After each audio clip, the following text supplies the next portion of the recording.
जय हिंद दोस्त, स्वागत है आप सभी का आपके इस प्यारे से यूट्यूब चैनल पीजे हायर एजुकेशन पे। तो दोस्तों, जैसा कि आप लोग देख सकते हो कि आज मैं यूपी डीएलएड मैथमेटिक्स का जो 2024-26 का सत्र है जिसमें आप लोग एडमिशन लिए हो, इसके लिए मैथमेटिक्स अगर आप फर्स्ट सेमेस्टर में हो, ठीक है, आप डीएलएड के फर्स्ट सेमेस्टर में हो, अगर आप मैथमेटिक्स सीखना चाहते हो तो इससे अच्छा प्लेटफार्म आपको कहीं भी नहीं मिलेगा। तो आपकी मैं क्लास फर्स्ट यहाँ पे आप लोगों को समझाऊंगा कि आप फिर समझ में आएगा, तो डेली आपका रेगुलर वीडियो आपको मिलते रहेंगे। तो अगर आप लोग जो चैनल पे पहली बार आए हो तो चैनल को सब्सक्राइब कर लीजिएगा, बेल आइकन को प्रेस कर लीजिएगा, जिससे कि ऐसे ही नॉलेजेबल वीडियोज आपको डेली बाय डेली जो है इस चैनल पर देखने को मिलती रहें। ठीक है, तो चलिए यहाँ पर समय को बर्बाद ना करते हुए चलिए वीडियो को करते हैं स्टार्ट।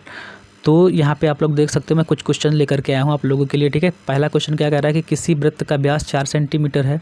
अब मैं आपको यहाँ पे इतने डिटेल में समझाऊंगा कि आप लोग पहले ऐसा नहीं पढ़े होंगे। ठीक है, तो आप लोग अगर डिटेल में पढ़ना चाहते हो तो यस लिखिएगा, ठीक है, जिससे मैं समझ जाऊँ कि डिटेल में पढ़ना चाहते हो या फिर ऐसे आप ट्रिक के साथ पढ़ना चाहते हो। जो तुरंत ट्रिक के साथ बता दूँगा तो फिर याद नहीं होगा, ट्रिक भी बताऊँगा और डिटेल भी बताऊँगा। ठीक है, तो देखो यहाँ पे देखो किसी वृत्त का व्यास जो है 4 सेंटीमीटर है। अब वृत्त का व्यास क्या होता है यहाँ पे थोड़ा सा समझना पड़ेगा आपको। जैसे कि मैंने ये ऐसे बना दिया, ये सर्कल एक बना दिया, मतलब वृत्त बना दिया। ठीक है, अब वृत्त का व्यास का जैसे यहाँ पे बीच में सेंटर हो गया, क्या हो गया, ये हो गया केंद्र हो गया वृत्त का, क्या हो गया, केंद्र हो गया भाई साहब। ठीक है, और केंद्र होने के बाद जैसे कि हम यही लाइन पूरी आर पार मिला दें, मतलब ये यहाँ से ये परिधि तक के जो ये है, यहाँ पे समझना, आपको थोड़ा सा समझने की कोशिश करना आप लोग ध्यान से, कि जो ये चारों तरफ ये वाला पार्ट है, जो ये वाला पार्ट है, इसको हम बोलते हैं, इसको बोलते हैं क्या, इसको बोलते हैं सरकमफ्रेंस या फिर परिधि बोलते हैं। क्या बोलते हैं, परिधि बोलते हैं। ठीक है, परिधि इसको हम बोलते हैं इंग्लिश में सरकमफ्रेंस। ठीक है, और ये जो है केंद्र यानी कि सेंटर इसको बोलते हैं। अब जैसे कि ये पूरी लाइन ये वाली जो है वो पूरी व्यास हो गई, मतलब त्रिज्या का 2 गुना। देखो इतना यहाँ पे मान लीजिए सर्कल का जो सेंटर है, ठीक है, पॉइंट है, इतनी रेखा इधर खींचे, यहाँ पे देखो तो समझ में आएगा। ये इतनी रेखा यहाँ पे इधर अलग हो गई, इतनी अलग हो गई, यानी कि त्रिज्या 2 बार त्रिज्या का अगर हम जोड़ कर देते हैं तो त्रिज्या प्लस त्रिज्या है ना, आर प्लस आर। जैसे ये कि त्रिज्या है, त्रिज्या को हम बोलेंगे रेडियस। ठीक है, इसको हम बोल लिए आर मान लिए, और ये जो यहाँ से यहाँ तक इतनी आर हो गई, और यहाँ से भी यहाँ तक जो है इतनी भी आर हो गई। समझ में आया? तो आर क्या हो जाएगा, 2r। आर और आर जो ऐड करेंगे तो 2r हो जाएगा। ठीक है, हालांकि मैं अगर इसको ट्रिक से आपको लोगों को बताना चाहूँ तो आप ऐसे कर सकते हो, पहले यहाँ पे डिटेल देख लीजिएगा। ठीक है, तो d बराबर, d क्या होता है, ये जो है व्यास हो जाएगा d, व्यास को डायामीटर कहते हैं। ठीक है, तो d से डायामीटर हो जाएगा। तो d बराबर क्या होता है, 2r, यानी कि त्रिज्या का 2 गुना जो है वो होता है, त्रिज्या का 2 गुना जो होता है वो होता है मेरे दोस्त, क्या होता है, त्रिज्या का, यहाँ पे त्रिज्या हो गया उसका 2 गुना है ना, उसका 2 गुना जो होता है व्यास के बराबर होता है, d बराबर 2r। अब यहाँ पे हमको d का मान दिया गया है कि वृत्त का व्यास जो है d बराबर 4 सेंटीमीटर। तो इधर लिख देंगे 4 बराबर 2 इंटू r निकालना है। अब r निकाल लोगे यहाँ पे, जैसे कि r कैसे निकालोगे, तो ये वाला जो 2 इसके साथ मल्टीप्लाई में है, जब बराबर के इस तरफ आएगा तो ये क्या हो जाएगा, ये डिवाइड में हो जाएगा। ऐसा नियम होता है कि जो बराबर के इस तरफ से उस तरफ अगर लाते हो तो कोई चीज़ प्लस में है तो माइनस में हो जाएगी, और गुणा में है तो भाग में हो जाएगी। ठीक है, तो ये नियम होता है, आप आगे भी समझेंगे। ठीक है, तो d बराबर 2r 4। अब ऐसे हम सीधे यहाँ पर ट्रिक के साथ काट भी सकते हैं, इसको आमने सामने है तो 2 दूना 4, यानी कि 2 सेंटीमीटर आपका ऑप्शन आ गया। ठीक, ऐसे भी आप कर सकते हो, लेकिन अगर दूसरा तरीका आपको समझना हो तो जैसे d बराबर 2r होता है, यहाँ पे वृत्त मैंने बना दिया, फिर वृत्त बनाने के बाद जो है ये ऐसे व्यास हो गया। ओके, व्यास हो गया, फिर ये त्रिज्या देखो 2 बार त्रिज्या, जब यहाँ से त्रिज्या इतनी गई, यहाँ से इतनी त्रिज्या गई, तब आपका बना व्यास। ठीक है, ये तब बना क्या, व्यास। तो व्यास जो है 4 सेंटीमीटर है, तो त्रिज्या जो हो जाएगी वो क्या हो जाएगी, व्यास की आधी हो जाएगी। तो व्यास की आधी यानी कि 2 सेंटीमीटर, ये इतना होगा, 2 सेंटीमीटर ये इतना होगा, तब जाके बनेगा पूरा व्यास, है ना। दोनों त्रिज्याओं को मिलाएंगे 2 और 2, तभी तो हो जाएगा 4।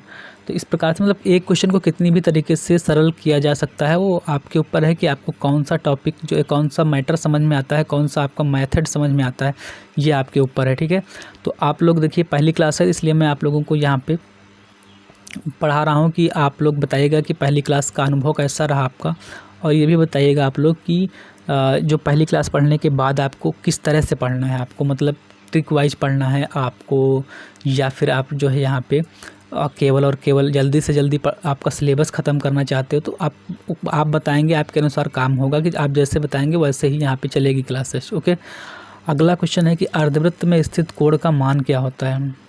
अर्धवृत्त, जैसे अब अर्धवृत्त क्या होता है भाई साहब, तो जैसे कि मैंने यहाँ पे ऐसे करके ये बना दिया सर्कल, ठीक है, सर्कल बना दिया तो उसका सर्कल का मान लीजिए सेंटर है, केंद्र है। बार बार आप लोग वही सीखेंगे तो समझ जाएंगे कि ये वृत्त का केंद्र होता है, ठीक। जैसे कि मान लीजिए आप कभी प्रकार जो होता है ना, आपके पास प्रकार होता है, प्रकार का की नोक लेकर के फिर उसमें पेंसिल जो लगाते हैं प्रकार में, तो जो उसको घुमाते हैं, ठीक है। मान लीजिए ये पकड़ के हमने ऐसे ये पकड़ के और ऐसे घुमाया, ठीक है। तो यहाँ पर जो आपकी प्रकार की नोक रखी जाती है ये केंद्र होता है। क्या होता है? केंद्र होता है। और जो चारों तरफ का ये एरिया होता है, ये चारों तरफ का एरिया होता है, ये होता है आपका क्या? परिधि होता है, आप लोगों को पता होगा। और ये पूरी इतनी अगर खींच दी तो त्रिज्या हो गई, और पूरा अगर खींच दी तो व्यास हो गया, यानी कि व्यास त्रिज्या का 2 गुना होता है। ये सारी चीज़ें क्लियर हो गई आपको, ठीक है। तो अर्धवृत्त जैसे क्या होता है, यहाँ से मैंने काट दिया ये व्यास को। अब यहाँ से चाकू से, मान लीजिए आपके पास गेंद है, बॉल है, इस बॉल को हम चाकू से यहाँ पे काट देते हैं, ठीक है। चाकू से यहाँ पे काट देते हैं दोस्त, इसको हम यहाँ पे चाकू से काट देते हैं तो क्या होता है, ऊपर बनेगा एक अर्धवृत्त एक, और दूसरा ये जो बनेगा ये, यानी कि ऐसे आप लोगों का बन जाएगा। जैसे हम काटेंगे तो ऐसे कुछ इस प्रकार से और कुछ इस प्रकार से, ठीक है। तो ये अर्धवृत्त हो गया। अर्धवृत्त में कोई भी कोण बनाएंगे, यानी कि आप लोग इतना देखिए, मैं मान के चल रहा हूँ कि आप लोग 10th तक मैथ लिए होंगे, या फिर 12th में अगर आपकी मैथ होगी तो मैं इतना मान के चल रहा हूँ कि अगर 12th नहीं भी होगी तो 10th तक सभी लोग जो मैथ है उस मैथ को अच्छे से मतलब देखे होंगे। नहीं भी देखेंगे कोई बात नहीं है, आप कितनी भी बार हमको ये क्वेश्चन पूछ सकते हैं। मैं आप इसका जो है, जब तक आपको समझ में ना आए तब तक आप पूछते रहें, मैं आप लोगों को यहाँ पे सजेशन देता रहूँगा। तो मैं बात कर रहा था यही कि यहाँ पे अर्धवृत्त में कौन सा कोण, जैसे मान लीजिए ये कोण बनेगा अर्धवृत्त में, ये जो आपका व्यास है, व्यास के इस किनारे से इस किनारे तक जो हम यहाँ पे कोण बनाएं तो ये हो जाएगा आपका 90 डिग्री का होता है हमेशा। क्या होता है? हमेशा 90 डिग्री का होता है। जैसे मान लीजिए नीचे वाले अर्धवृत्त में मैं कोण बनाना अगर बनाऊँ तो जैसे इस प्रकार से ये, ठीक है, ये इस प्रकार से भी हो सकता है, ये इस प्रकार से भी हो सकता है, कहीं पर भी मतलब आपका कोण बन सकता है। तो जो भी कोण होता है वो ध्यान रखना क्या होता है, वृत्त में बना कोण, अर्धवृत्त में बना कोण समकोण होता है, यानी कि 90 डिग्री का होता है। समकोण 90 डिग्री को बोलते हैं, ठीक। तो वही चीज़ है कि अर्धवृत्त में जो कोण होता है वो समकोण होता है, यानी कि ऑप्शन नंबर जो 4 है वो सही हो जाएगा, ठीक है। और कैसे होता है, क्यों होता है, ये आगे मैं डिटेल में बताऊंगा, क्योंकि फिर बहुत लंबा हो जाएगा तो आप लोगों को बोरिंग सा प्रतीत होगा। तो आप लोग बता दीजिएगा कमेंट सेक्शन में कि आपको बोरिंग लग रहा है या फिर आप डिटेल में पढ़ना चाहते हो या फिर नहीं, ठीक है। तो अगला क्वेश्चन है इसके बाद 3 नंबर का। 3 नंबर क्वेश्चन कह रहा है कि आपका 0.6, देखिए डीएलएड में ऐसे ही क्वेश्चंस आते हैं आपके, ज़्यादा कठिन नहीं आते, क्योंकि आप डीएलएड करने के बाद बनोगे प्राइमरी टीचर। क्या बनोगे? प्राइमरी टीचर बनना है आपको। प्राइमरी टीचर में आप लोगों को छोटे छोटे बच्चों को डील करना होता है, ठीक है, छोटे छोटे बच्चों को डील करना होता है। तो आप उनको ये थोड़ा ना पढ़ाने लगेंगे कि हाँ डिफ्रेंसिएशन क्या होता है, इंटीग्रेशन क्या होता है, मतलब समाकलन क्या होता है, अवकलन क्या होता है, ये सब चीज़ें उनको नहीं समझाना। उनको केवल 5 तक के बच्चों को आपको ऐसे उनको समझाना है कि आप वो समझ में उनको आ जाए बेहतरीन तरीके से। तो 3 जो है नंबर है इसका जो राइट आंसर हो जाएगा, मतलब यानी कि क्वेश्चन है कि 0.6 × 0.4। तो 0.6 इसका गुणा सभी लोग जानते होंगे, नहीं भी जानते हैं तो देखो मैं आप लोगों को सिखाता हूँ। यहाँ पे 0 पॉइंट का गुणा आप लोगों को पता होगा, 0.4, ठीक। पॉइंट के नीचे पॉइंट, ये देखो हमने लिख दिया। अब इसको मल्टीप्लाई कर देंगे तो यहाँ पे 0 पहले 0 है, इससे कोई मतलब नहीं। 4 को 6 बार में गुणा करेंगे तो 4 × 24 हो जाएगा, ठीक है। अब हम इधर लगाएंगे पॉइंट, तो पॉइंट देखो एक यहाँ पे, दोनों पॉइंट के बीच में कितने लोग हैं, दोनों पॉइंट के बीच में इस एक पॉइंट से 2 पॉइंट, यहाँ पे दूसरा पॉइंट हो गया, ठीक है। इसके बीच में देखो केवल कितने लोग हैं, 2 लोग, 2 डिजिट लिखी हुई है। तो 2 हम पीछे से यहाँ पे क्या करेंगे, आपके दाहिनी साइड से पीछे तरफ चलेंगे, यानी कि ये 4 जो हो गया इसको, और 2 यहाँ पे 2 करके फिर इधर यहाँ पे दशमलव लगा देंगे, है ना, 2 अंकों के बाद दशमलव लगा देंगे, यानी कि 0.24 यहाँ पे आपका आंसर हो जाएगा, 0.24। तो आंसर हो गया आपका 0.24, यानी कि 3rd ऑप्शन जो है सही है, एकदम बेहतरीन था। और फिर उसके बाद हम देखो आपको चलते हैं 4th नंबर पे। आपको यहाँ पे कौन सा क्वेश्चन समझ में आया, कौन सा नहीं आया, आप लोग कमेंट सेक्शन में कमेंट करके बता देंगे, ओके। किसी त्रिभुज की भुजाएं जो है 6 सेंटीमीटर, 8 सेंटीमीटर तथा 10 सेंटीमीटर आपका है। मान लीजिए कोई त्रिभुज है, ठीक, कोई त्रिभुज है। अब ये त्रिभुज जो देखो 6, अगर आप लोग डेली पढ़ते होंगे तो आप लोगों को ट्रिपलेट पता होंगे। ट्रिपलेट नहीं भी पता है तो कोई दिक्कत की बात नहीं वैसे, ठीक है। ट्रिपलेट क्या होता है, यानी कि जो त्रिभुज की 3 भुजाएं हैं उसमें से पहली भुजा और दूसरी भुजा, इसका जो योग हो सबसे बड़ी वाली भुजा देखो 10 सेंटीमीटर है, तो बाकी के जो 2 सेंटीमीटर पाइथागोरस थ्योरम पढ़ा होगा आपने, कर्ण स्क्वायर बराबर आधार स्क्वायर प्लस लंब स्क्वायर। ओके, तो यहाँ पे जो जैसे कि 6 सेंटीमीटर लिखा हुआ, ये 8 सेंटीमीटर है। तो ये वृत्त की 2 ऐसे भुजाएं हो गई, इनका अगर हम योग करेंगे यानी कि कर्ण इससे मान लेंगे, इसको हम कर्ण मान लेंगे, ठीक है। इसको हम यहाँ पे मान लेंगे आधार मान लेंगे 6 वाले को, और 8 वाले को हम क्या मान लेंगे, कर्ण स्क्वायर जो है लंब, ये इसको मान लेंगे लंब। तो अब एक आपने देखा होगा कि कर्ण स्क्वायर का जो कर्ण का स्क्वायर होता है, कर्ण का स्क्वायर होता है बराबर होता है आधार के स्क्वायर, आधार स्क्वायर प्लस लंब स्क्वायर। इसको यहाँ पे मैं लिख दूँ, यानी कि कर्ण को हम के मान लेते हैं, के स्क्वायर बराबर होता है आधार मतलब ए मान लेते हैं, आधार को ए स्क्वायर और प्लस एल स्क्वायर, ठीक। अब देखो यहाँ पे ये कर्ण है 10, यानी कि 10 का स्क्वायर करेंगे, ये कर्ण हो गया, और इसमें से एक आधार हो गया, एक आपका लंब हो गया। तो मैं मान लेता हूँ यहाँ पे 6 का स्क्वायर और प्लस इसी में रखते हैं पहले वाले इक्वेशन में, तो 6 स्क्वायर प्लस आपका 8 स्क्वायर। अब देखो दोनों बराबर आ रहा है कि नहीं आ रहा, 10 को देखो किसी की पावर 2 होती है तो उसको हम 2 बार गुणा करते हैं, यानी कि 10 की पावर 2 का मतलब है 10 × 10, है ना, 2 बार गुणा करते। 3 पावर होती है तो 3 बार गुणा करते, 4 पावर होती है तो 4 बार गुणा करते। इस प्रकार से 10 को 10 से गुणा करेंगे तो आ जाएगा 100, ठीक है। इसी प्रकार से इधर देखेंगे तो 6 का स्क्वायर यानी कि 6 को 2 बार गुणा करेंगे तो 6 × हम 36 प्लस 8 को 2 बार गुणा करेंगे, मैंने पावर है 2 तो 2 बार, पावर 3 होती 3 बार, पावर 4 होता 4 बार गुणा करते। 8 का स्क्वायर जो है यहाँ पे देखेंगे तो 8 × 64 होता है, क्या होता है 64। अब दोनों को हम इधर जोड़ देंगे, 36 + 64, इसको हम ऐड करेंगे।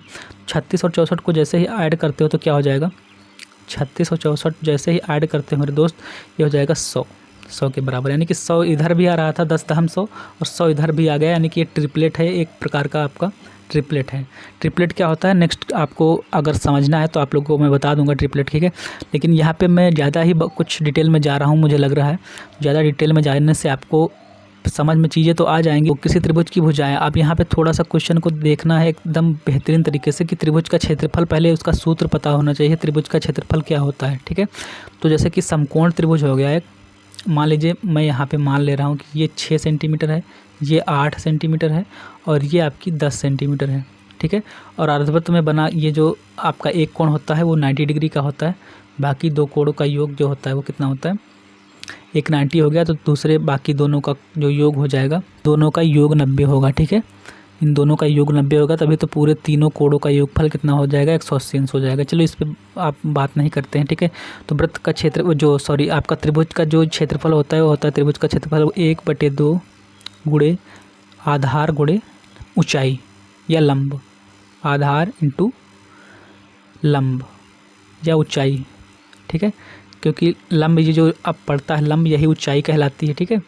तो अब देखो यहाँ पे 1/2 इंटू आधार इंटू लंब, अब इसमें रख दो इसी फार्मूले में, आपका आंसर आ जाएगा। ऐसे आप रखोगे यानी कि त्रिभुज का तो आपको सबसे पहले समझना पड़ेगा कि ये त्रिभुज जो है कौन सा त्रिभुज है ना, समकोण त्रिभुज तो नहीं। अगर समकोण त्रिभुज होगा तो उसका जो है अलग से टॉपिक में आंसर आता है, ठीक है। अब इसमें 10 सेंटीमीटर की कोई बात नहीं थी, 10 सेंटीमीटर दिया होता चाहे ना दिया होता, यहाँ पे 1/2 लिखो, आधार मैंने इसको माना, ठीक है। आधार इंटू आधार का मतलब आधार की जगह 6 लिखा, लंब की जगह मैंने 8 लिखा, है ना। अब 2 से ऊपर कट जाएगा, 2 × 3 = 6 और 8 को 3 से गुणा करोगे तो आ जाएगा 3 × 8 = 24, यानी कि 24। और जो क्षेत्रफल होता है वो मेरे दोस्त किस में होता है, वर्ग सेंटीमीटर का हो या सेंटीमीटर स्क्वायर का हो, ठीक है। सेंटीमीटर का स्क्वायर हो गया, यानी कि ये जो पावर 2 होती है इसको स्क्वायर बोलते हैं, 3 होती क्यूब बोलेंगे, है ना। इसी प्रकार से तो इसको सेंटीमीटर स्क्वायर कह सकते हो या फिर वर्ग सेंटीमीटर। पहले वर्ग का मतलब इसका वर्ग और सेंटीमीटर ये वाला, है ना। पहले उसको बोलेंगे 2 को, फिर सेंटीमीटर, तो सेंटीमीटर स्क्वायर या फिर सेंटीमीटर स्क्वायर या फिर वर्ग सेंटीमीटर बोल सकते हैं। तो इसमें 24 जो होगा वो आपका राइट आंसर हो जाएगा, यानी कि पहला ही आपका राइट आंसर है। तो आप लोग बताइएगा कि आपको कहाँ पे समझ में नहीं आया है, तो मैं डिटेल से पढ़ाऊँ आपको, मैं डिटेल पूर्वक पढ़ाऊँ या फिर आपको जल्दी जल्दी ऐसे क्वेश्चन ख़त्म करके आपको मैं पढ़ाऊँ। तो आप लोग ज़रूर बताइएगा, कमेंट सेक्शन में कमेंट करके आप लोगों को ज़रूर बताना है। ओके, तो आज की वीडियो में इतना ही, मिलते हैं नेक्स्ट वीडियो में, तब तक के लिए बाय बाय, जय हिंद, जय भारत।